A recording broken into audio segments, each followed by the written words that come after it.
Assalamualaikum warahmatullahi wabarakatuh. Perkenalkan, nama saya Rizky Nasari dari kelas A. Pada video kali ini, saya akan membahas mengenai salah satu kebijakan yang berlaku di Indonesia. Sebelum saya melakukan pemaparan materi, izinkan saya untuk menampilkan sedikit cuplikan video.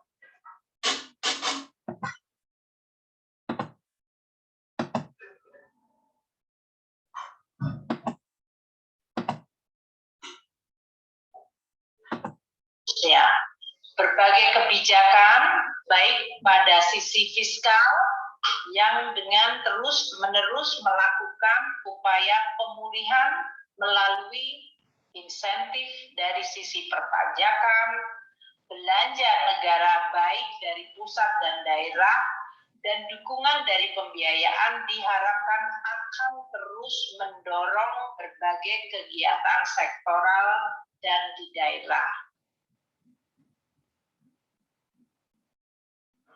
Ya, Nah, itulah tadi sedikit penjelasan mengenai kebijakan fiskal untuk mendorong kegiatan pusat dan daerah dari Ibu Sri Mulyani, Menteri Keuangan Negara Republik Indonesia. Sebelum melangkah lebih jauh, alangkah baiknya kita mengenal dulu apa itu kebijakan fiskal. Kebijakan fiskal merupakan kebijakan ekonomi yang berkaitan dengan penerimaan pemerintah. Bentuk penerimaan ini adalah pajak bersih yang diperoleh dari sektor rumah tangga. Pajak ini digunakan untuk pemerintah dan untuk membiayai pengeluaran yang disebabkan oleh kegiatan pemerintahan. Kebijakan fiskal merupakan kebijakan yang mengatur belanja dan pajak negara yang berdampak pada ekonomi secara makro.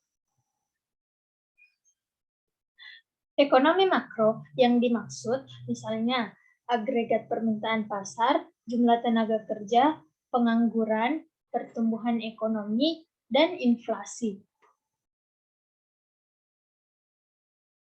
Kebijakan ini berkaitan dengan APBN untuk mempengaruhi jalannya perekonomian. Yang berikutnya, fungsi kebijakan fiskal. Yang pertama, fungsi alokasi. Fungsi alokasi maksudnya pemerintah mengalokasikan atau membagi pendapatan negara pada pos-pos atau sektor-sektor yang ada sesuai dengan sasaran yang dituju. Contohnya, pemerintah menetapkan berapa besar pendapatan yang dialokasikan untuk gaji pegawai, belanja barang, dan proyek pembangunan negara. Yang kedua, fungsi distribusi. Jika fungsi alokasi berguna untuk menentukan berapa banyak dana yang akan disisihkan dan kemana tujuannya, fungsi distribusi ini berguna untuk menentukan lebih spesifik lagi bagaimana cara dana tersebut akan didistribusikan ke seluruh segmen ekonomi. Misalnya, pemerintah mengalokasikan dana sebesar 3 triliun untuk program kesehatan. Yang ketiga, fungsi stabilisasi. Kebijakan fiskal berfungsi ketika anggaran pemerintah digunakan untuk menjadi alat yang bertujuan untuk memelihara serta melakukan upaya atas keseimbangan fundamental dari perekonomian negara tersebut.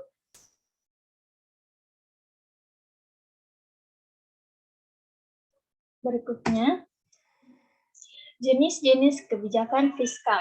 Yang pertama, kebijakan fiskal aktif atau diskresioner adalah kebijakan fiskal yang digunakan untuk masalah makroekonomi seperti pengangguran, inflasi, atau tingkat pertumbuhan yang lambat.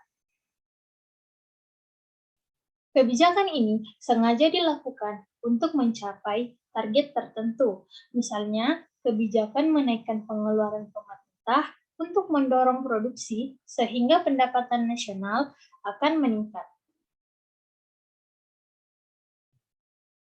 Kebijakan ini biasanya dilakukan melalui perubahan anggaran setiap tahun atau melalui perubahan dalam kode pajak. Artinya, ada porsi anggaran yang di luar pengeluaran wajib diubah, seperti jaminan sosial, Jamkesnas, BLT, dan sebagainya.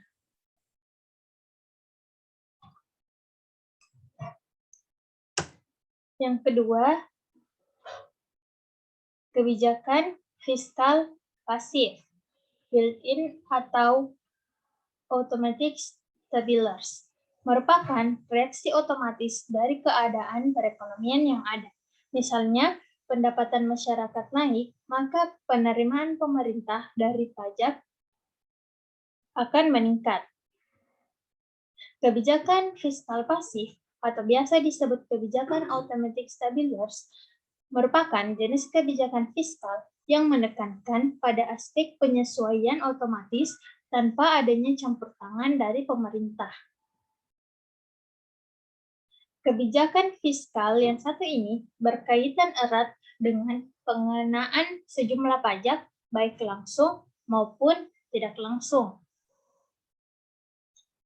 Pengenaan pajak langsung dan tidak langsung ini berkaitan erat dengan pendapatan nasional.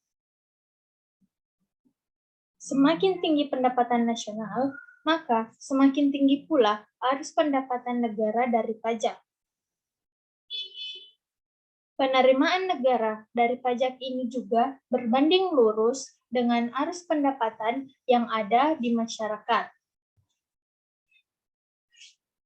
Ada pajak yang berfungsi sebagai rem yang secara otomatis mampu merespon adanya perubahan pada pendapatan nasional.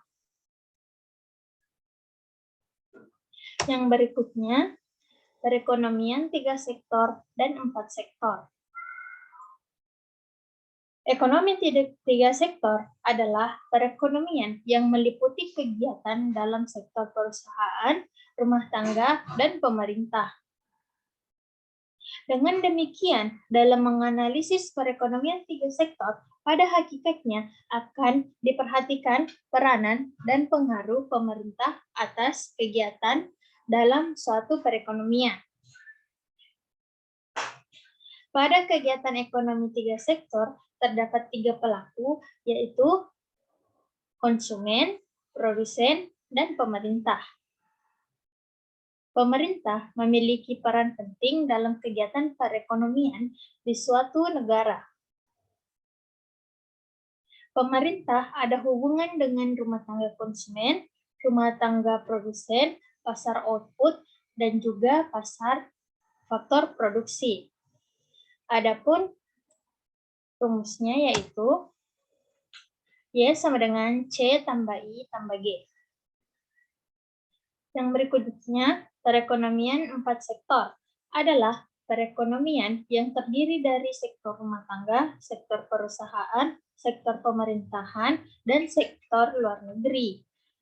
Perekonomian terbuka adalah suatu sistem ekonomi dalam perekonomian terbuka ini.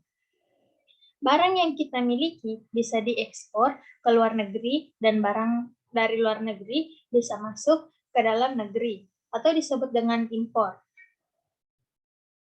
Dalam perekonomian 4 sektor, ada 4 sektor yang terlibat, yaitu rumah tangga konsumen, rumah tangga produksi, rumah tangga pemerintah, dan rumah tangga luar negeri.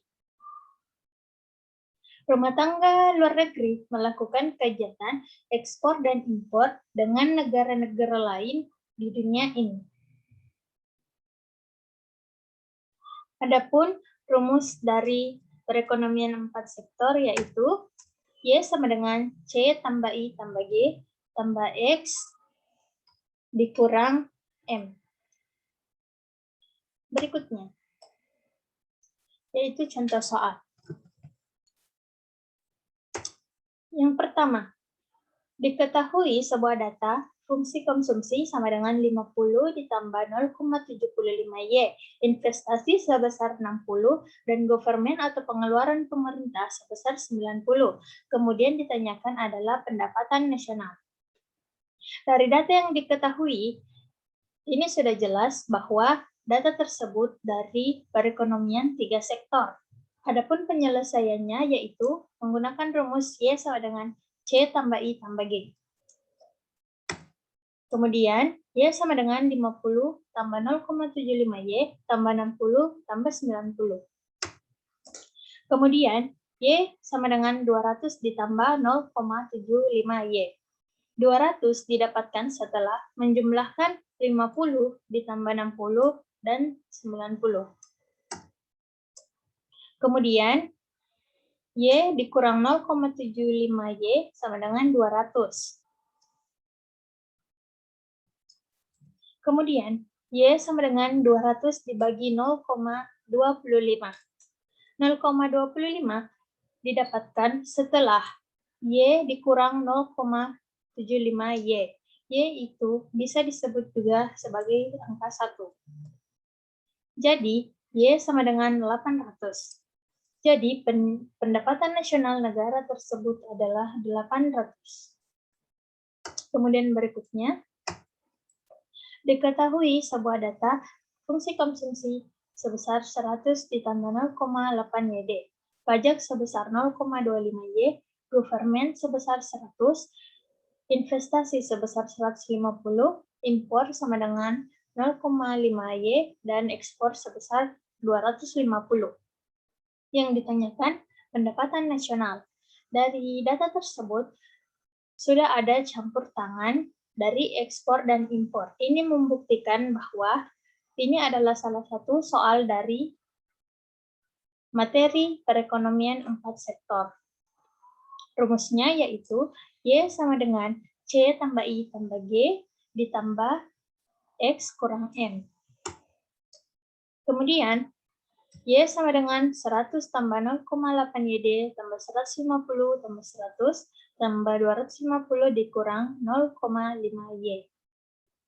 Dihasilkan 600 tambah 0,8YD dikurang 0,5Y. Kemudian 600 ditambah 0,8, Y kurang 0,25Y dikurang 0,5Y. Hasilnya 600 tambah 0,8 dalam kurung 0,75Y dikurang 0,5Y. Lalu 600 ditambah 0,6Y dikurang 0,5Y. Hasilnya 600 ditambah 0,1Y. Kemudian 0,1Y sama dengan 600. Jadi, pendapatan nasional negara tersebut adalah 6.000. Sekian dari saya, kurang lebihnya mohon dimaafkan. Wabillahi taufiq wal hidayah. Wassalamualaikum warahmatullahi wabarakatuh.